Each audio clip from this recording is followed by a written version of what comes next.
So Peter Obi was in Cross River State yesterday and it was a total shutdown.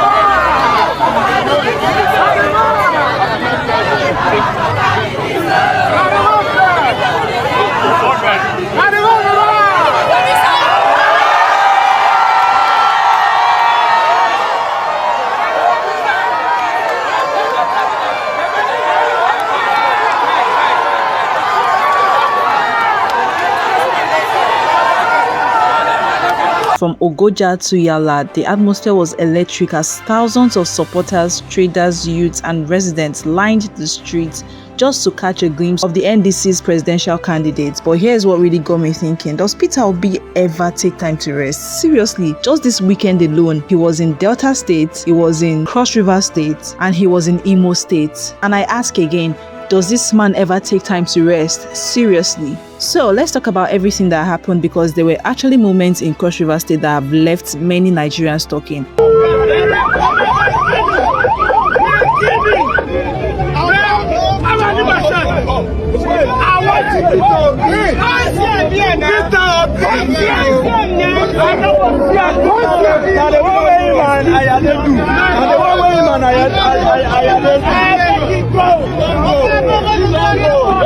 Peter Obi's first stop in Cross River State wasn't at a political rally. Instead, he visited a Catholic maternity hospital in Amunaya, Ogoja, in what many have described as another demonstration of his commitment to healthcare. Peter Obi donated a whopping 10 million naira to support healthcare delivery at the hospital. For many supporters, this wasn't just another donation. They believe it reflects his long-standing emphasis on investing in education, healthcare, and human capital. Whether you agree with his politics or not, moments like this continue to shape public conversations around his leadership style. I didn't know your facility, and unfortunately, the government is not involved. They don't know. The beneficiary would have been the people. When I started doing Boromeo Hospital, today Yenu, owned by the Church of Nigeria, the teaching hospital, attached to the University of the Naija. Boromeo is the teaching hospital attached to the University. When I started doing them, I didn't know. In fact, yesterday, they were in a garden when the registrar of nursing council said when I was governor, they came and closed down all the nursing schools. And he was shocked that I resuscitated all of them. Not one was owned by government, but by Ogoja. I thank you for what you're doing, because maternal and infant mortality in Nigeria has been a problem. And that is the foundation of our primary health care, that we will care for pregnant mothers, care for the children and everything. Coming here today, and especially being joined by CWO, I thank you, because we want to be not just, this is not politics. This is not politics. I'm a partner to schools and hospitals across Nigeria, because it's important that we care for our people. It's important that we care for our children and they go to school. So today I thank you, and I want to start that support by presenting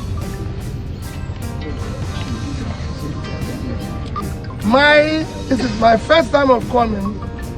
I'm presenting, which of course is to the diocese and the bishop, and who will apply it as expected, presenting a check of 10 million naira. And from the hospital, Peter Obi proceeded to St. Ben's Demonstration Primary School, Ogoja, where a permanent voter card registration drive was taking place. His message remained clear. He encouraged citizens to participate in the democratic process by registering and obtaining their PVCs. Then came perhaps one of the biggest highlights of the day. Peter Obi arrived at Okuku Market in Yala local government area, and the atmosphere completely changed. Traders abandoned their stalls, Residents poured into the streets. Young and old struggled to catch a glimpse of him as chants echoed across the market. Videos circulating online show excited crowds cheering, waving, and trying to get close to the former Anambra governor. For supporters, it was another demonstration of the enthusiasm his visits continue to generate in different parts of the country. But perhaps the most emotional moment wasn't the crowd. It was one particular man. The man became visibly emotional, breaking down in tears while desperately calling out to see Peter Obi. The video has sparked a wide range of reactions. People are asking, how can you risk your life this much just to see Peter Obi? And my question is this really worth it? Peter Obi also met with Anglican bishops during his visit to Cross River State. The meeting formed part of his broader engagement with religious and community leaders as he continued his outreach across the state. What's fascinating is just how busy Peter Obi's schedule has been.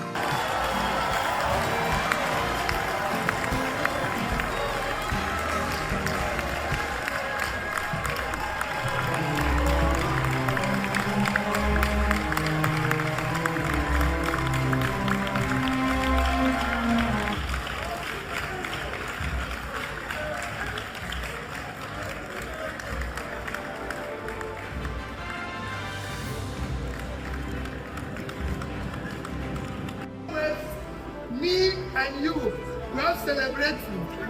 This is my own.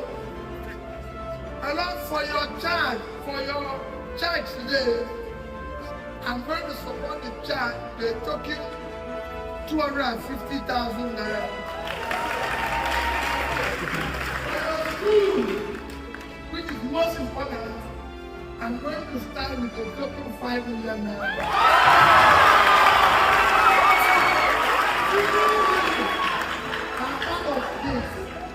This one is our birthday celebration, which will help us on everything. And my Lord say I continue to thank you for the wonderful work you're doing.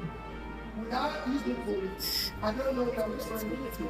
I know what this is, but I can only say, prayer.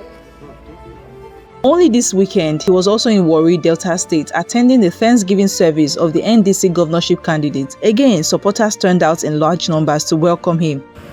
Members of the NDC party and led by the presidential aspirant, His Excellency Peter Obi.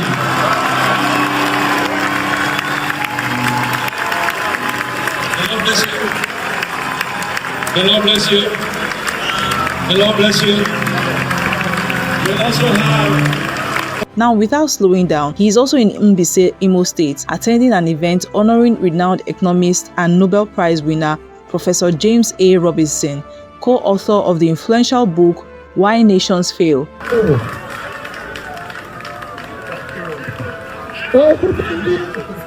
I said I must come. Thank you. 1 second. Thank you very much. Thank you. Thank you very much. Thank you. Oh my God.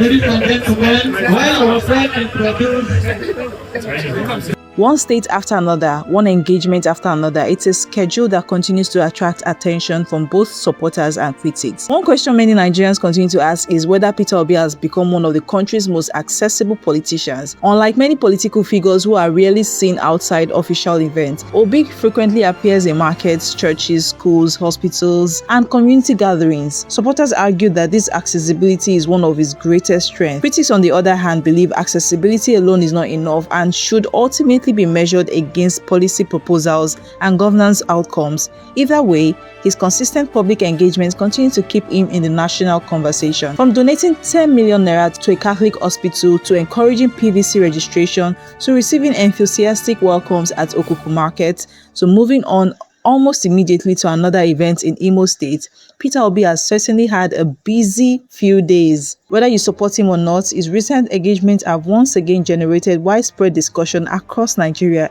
Now over to you. Do you think Peter Obi's constant grassroots engagement gives him an advantage, or should voters focus more on policies than public appearances? Share your thoughts in the comments below. And as always, thank you for watching, and we'll see you in the next one.